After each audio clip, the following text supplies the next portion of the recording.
Depression. ඔගේ කෙලවර සමහර විට තමන්ගේ ජීවිතේ නැති කරගෙන වෙන්න පුළුවන් අපේ හා. මරණය, සීදී නසා ගැනීම.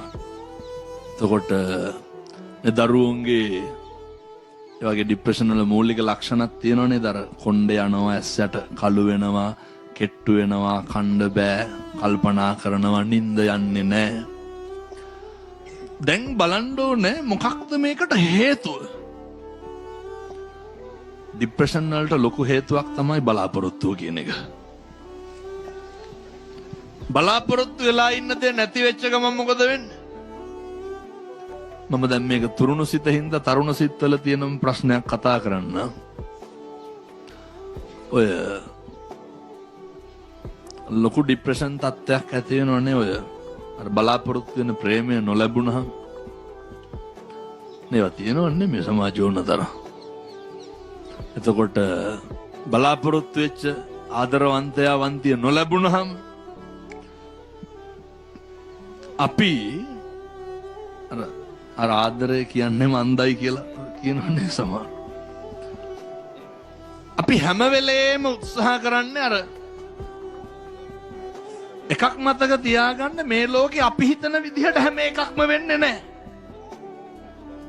එහෙමනම් මේක ඉතින් මේ ලෝකේ මට ඕන විදිහට හැම එකක්ම වෙනවද? මේ ලෝකේ මම කැමති විදිහට හැම එකක්ම වෙනවද? මේ හැම එකක්ම පරස්පරයි. මේ නොගැලපීම් සමුදායක් තමයි ගලප ගන්න හදන්නේ. මේ තරුණ දරුවන්ට, අපේ දුවලට පුතාලට තියෙන මේ ගැටලුව, ડિප්‍රෙෂන් තත්ත්වය ඇති වෙන්න පුළුවන් විශ්වවිද්‍යාලේ ඉන්නකොට. සමහර විට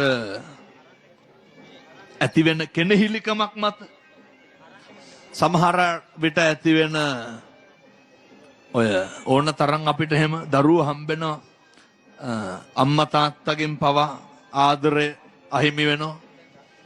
එතකොට සමහරක් නේ තාත්තලා කෙලින්ම දරුවගේ මූණට චෝදනා කරනවා. මගේ කියන විදිහටම ඕනනම් අර උඹ මගේ නෙමෙයි කියලා සමහර තාත්තලා කාටද කියන්නේ? දරුවට කියනවා. ඇති ඒ දරුවෝ ડિප්‍රෙෂන් හැදිලා බේරෙනවා. එතකොට සමහර අම්මලා කියනවා, සමහර විට පොඩි කාලේ නේ කවුරු හරි අර හදාගන්න දීලා අර වැඩිවියටපත් වුනහම කියනවා උඹ අපේ නෙමෙයි කියලා. එහෙම දරුවෝ මට ඕන තරම් හම්බෙලා තියෙනවා. ඒ දරුවෝ අහනවා කොහොමද හාමුදුරුවනේ දරාගන්නේ? සමහර දරුවෝ අහනවා හාමුදුරුවනේ අම්මා කියනවලු ගෙදරින් ඵලයන් කියලා. කොහොමද හිත හදාගන්නේ? තාත්තා කියනවලු උඹට ඉන්න බැරි නම් ඵලයන් කියලා. මේ හැම තැනම දැවෙන පිච්චෙන ප්‍රශ්න තියෙනකොට අපේ මේ දරුවී ඇහුවේ ඒක බෙහෙත් ගත්තත් ඒකට ඇබ්බැහි වෙන එක වෙන්නේ. මිනිස්සුන්ට තියෙන්න ඕන මේ පළවෙනි පොයේ දවසේ 26 පළවෙනි අවුරුද්දේ අද දවසේ අවුරුද්ද පටන් අරන් දවස් දෙක ඉවරයි. වැටෙන්න හේතු 1000ක් තියෙන්න පුළුවන්. මනුස්ස ජීවිතයක තියෙන වටිනාකම තේරුම් ගන්න. ඔය අනෙක තුල යැපෙනකන් විතරයි ડિප්‍රෙෂන් තියෙන්නේ. අනෙක මත බලාපොරොත්තු තියාගෙන ඉන්නකන් විතරයි කනගාටුව තියෙන්නේ. වෙනස් වීම කියන එක නම් දරා ගන්න පුරුදු වෙන්නම වෙනවා. මිනිස්සු වෙනස් වෙනවනේ. මට කියන්න කවුද මේ ලෝකේ වෙනස් වෙන්නේ නැත්තේ? කවුද මේ ලෝකේ නැති වෙන්නේ නැත්තේ? ඔය නේ අවුරුදු ගාණක් මේ ප්‍රේම සම්බන්ධතා ගොඩනගාගෙන ඉඳලා ඒකේ ප්‍රතිඵලය විවාහය, විවාහයේ ප්‍රතිඵලය දරුවෝ. ඒ විදිහට ගිහිල්ලත් ඔයනේ අනියන් සම්බන්ධතා පවත්තලා විවාහය දෙදරා යනවනේ. දරුවෝ 4-5 දෙනෙක් එක්ක සමහර අම්මලා තනි වෙනවා. මං කියන්නේ අර ડિප්‍රෙෂන් හැදෙන්න පුළුවන් ගෙදරදීම නෙමෙයි, ළමයින්ටම නෙමෙයි.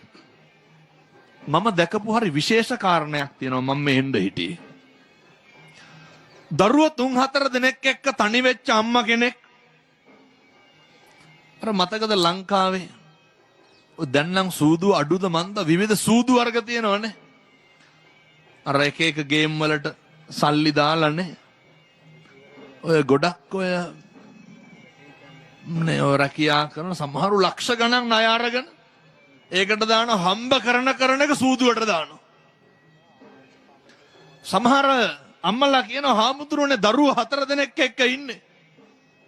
ඒ අම්මලාට කොහොම ડિප්‍රෙෂන් එන්න ඕනද? වෙන කිසිම දෙයක් ඔළුවට ගන්න ඕනේ නැහැ. අපේ අම්මයි තාත්තයි නැගිටපු විදිහ හිතන්න. මගේ අම්මා මං හදාගත්ත විදිහ හිතන්න.